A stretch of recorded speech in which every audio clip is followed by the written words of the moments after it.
Good evening, everybody. Welcome. If you came over here from the short video I made, or if you just happened upon this,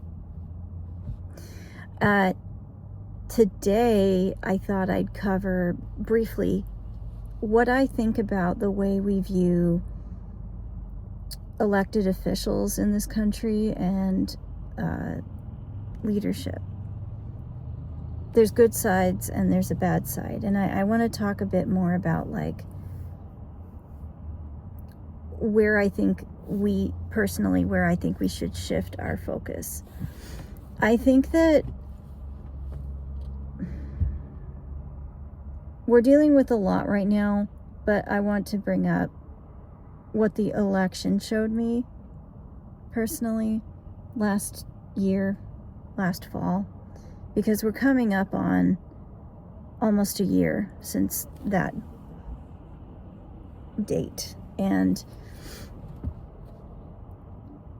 I think that, first of all, we did elect based on bigotry, racism, hatred, also fear, a great desire for a change, because I could see that the previous administration was doing some good things, but it kind of almost seemed like it was more for appeasement, and they weren't like really making moves on things that we really needed to have addressed, like certain conflicts going on around the world. We all know what I'm talking about there. And I know there was a big discussion about how the Equal Rights Act should have been passed by then. And I guess there was that. And because of this,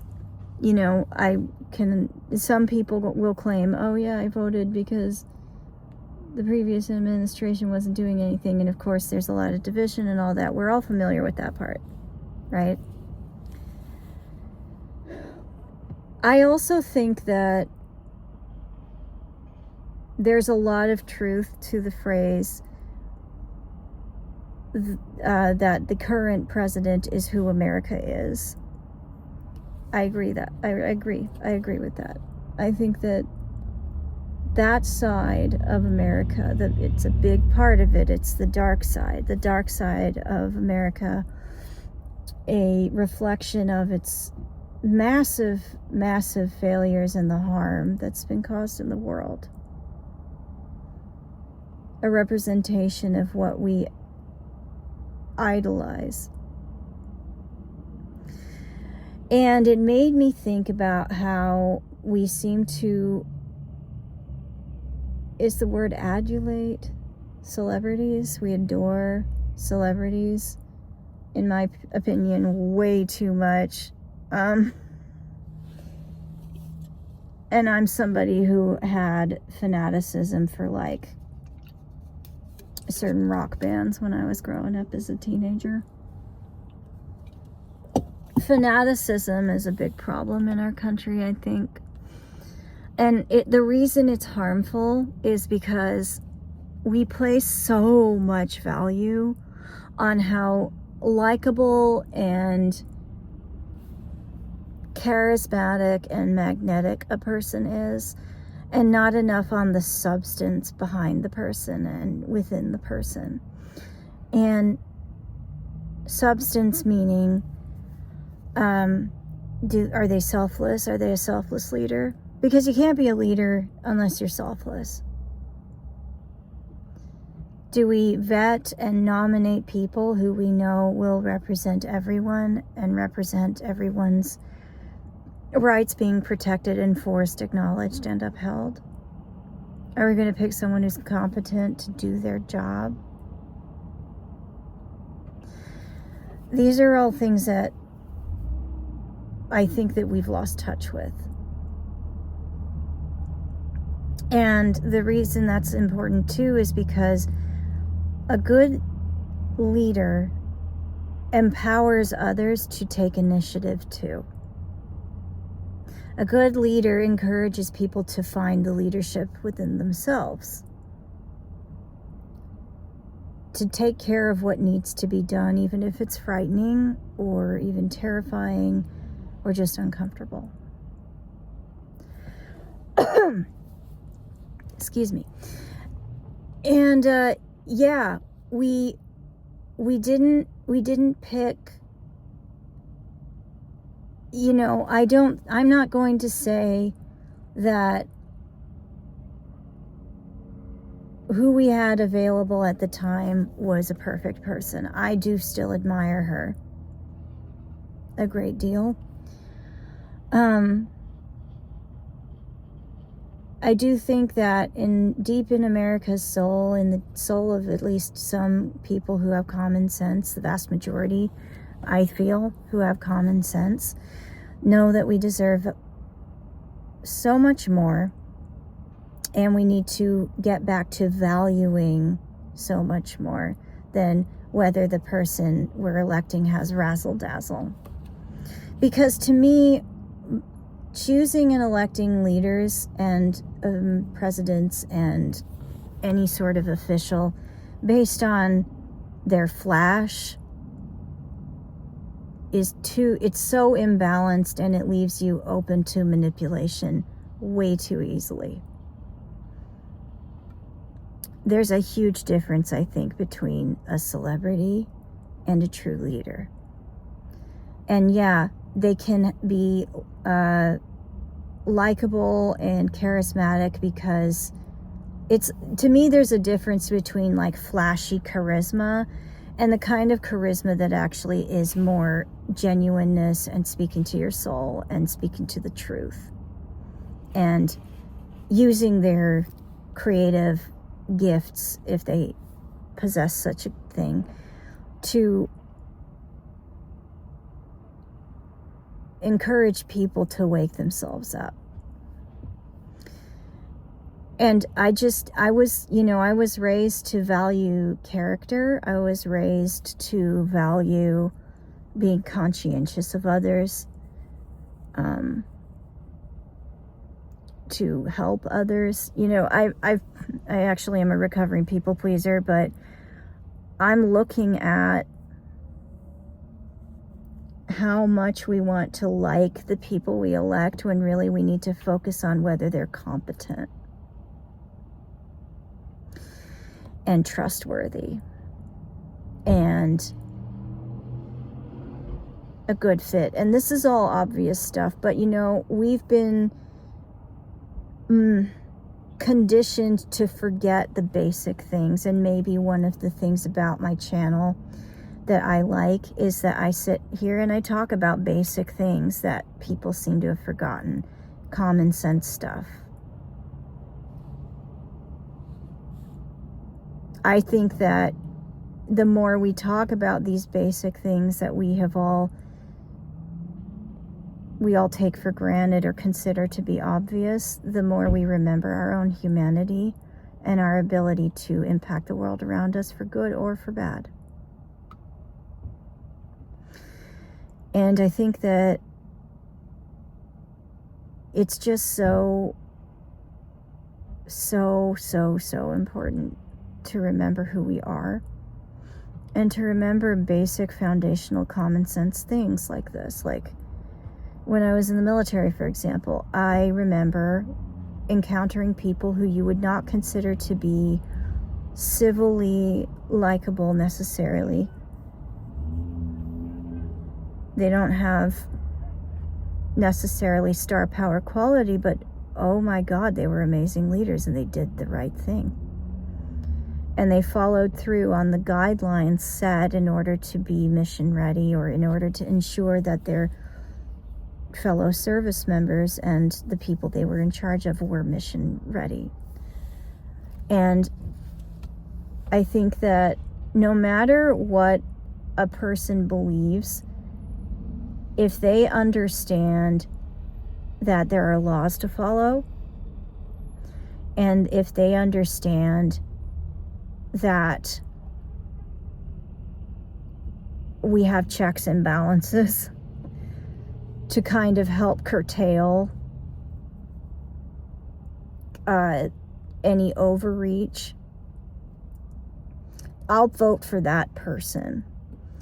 I won't vote for like I won't vote for someone who's blatantly, obviously showing that they're going to cause great harm because of their ideology or selfishness. I won't vote for that person. But if someone isn't quite as like flashy or celebrity like, I'm inclined to actually trust them a bit more, because it means that they haven't practiced a skill that can be easily used to manipulate you. They're just normal like us. You know, they're relatable. I sure as hell don't have good social skills.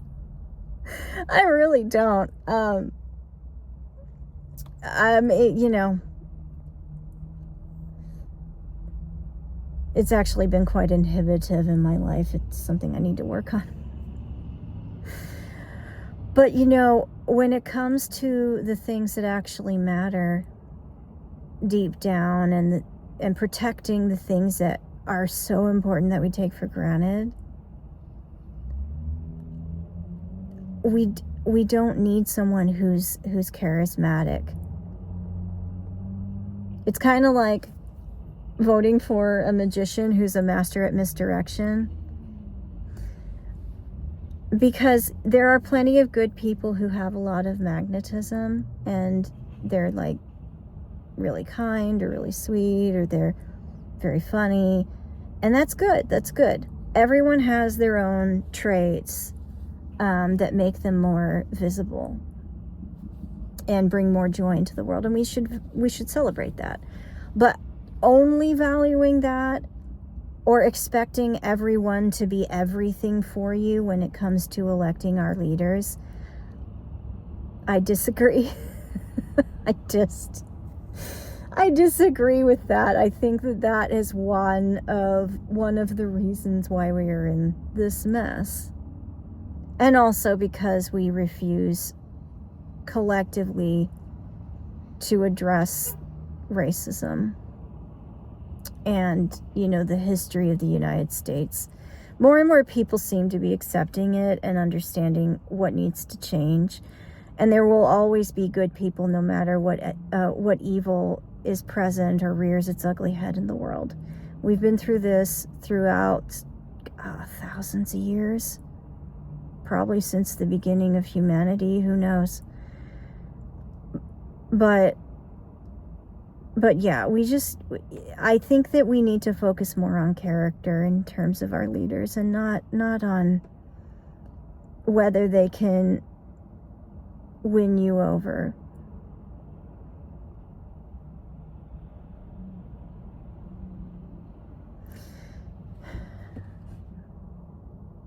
I'd even go so far as to say you want to pick somebody who doesn't want to do it but knows it needs to be done. Whether it's the president or an elected member of the school board in your neighborhood. Because those people are setting aside their own comfort to step up and do what's right.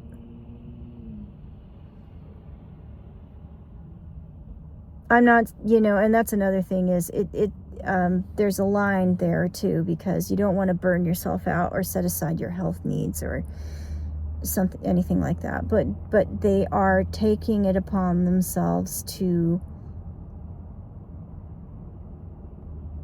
step up and be the leader of the moment. And also, again, going back to what I said originally at the beginning of this video, inspiring people to also take their own initiative and clearly define what it is that they can also do to help.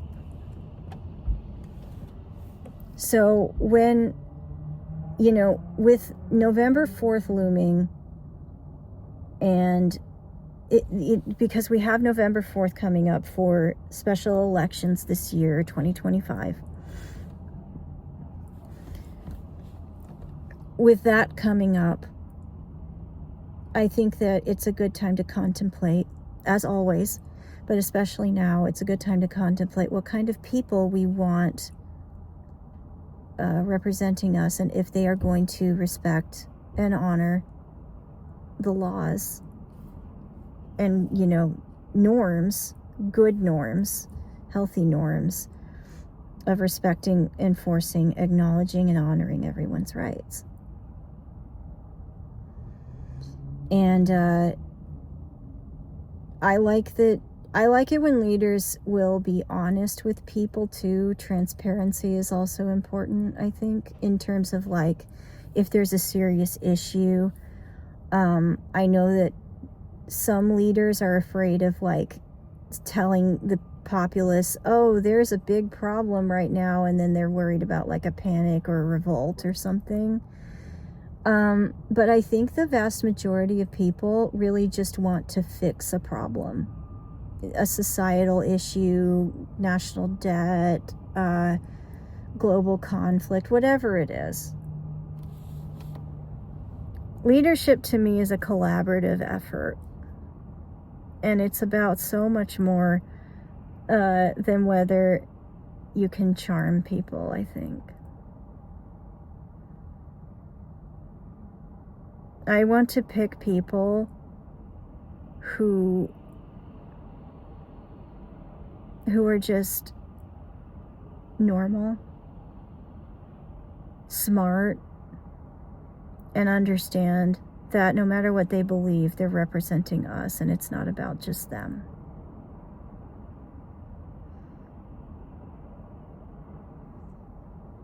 So I would encourage everyone, when you go into those booths, first, research at least the day before, research the candidates, each one, the incumbent candidate, and then the new ones. Research the propositions, and think about this. Think about who we are looking for moving forward, who will uphold democracy, even if they're not like a celebrity. Because to me, leaders are different than celebrities, and they are different than your friends. And we need to make those distinctions. I think that we have muddled them up too much together. Let's show the world that we value the right things, and that we stand against the wrong things, and take action against those things coming up again, right, rearing their ugly head again. I think that about covers it for now. If I think of anything else, I will come back on here, and I hope that this was valuable to you. Thank you for making it to the end if you're still here. Have a good night.